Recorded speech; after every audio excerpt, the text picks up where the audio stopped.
All right, let's move on to IELTS speaking part 2. Your topic is describe a time when you helped a child. Please, you can start. Helping others is a very good thing. I have received and helped, and I have given and received help many times. When I completed my 12th, I helped the kid in my neighborhood, Alia. She was having a problem in her chemistry subject, so I helped her. Her mother was very worried that she would fail as her final exams at her school were going to start. So I helped her in her studies. I would go to her house,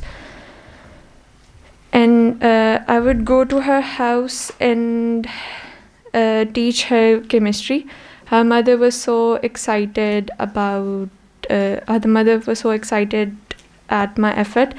She would make delicious food for me to eat. And after the result came, she scored 80% in her chemistry test.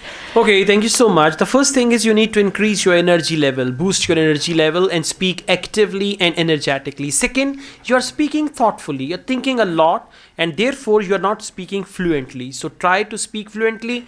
Think and talk, but try to be fluent, okay? And you need practice with all these topics. Let's move on to speaking part 3. Why do you think we should help children?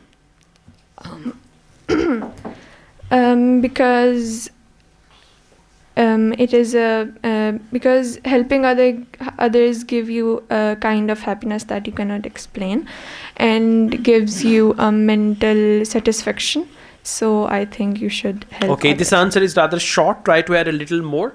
And overall, you need to be active and energetic when you are answering the question. Try to add more and speak excitedly. These things will influence the examiner to get good bench score. Okay? Okay. Thank you.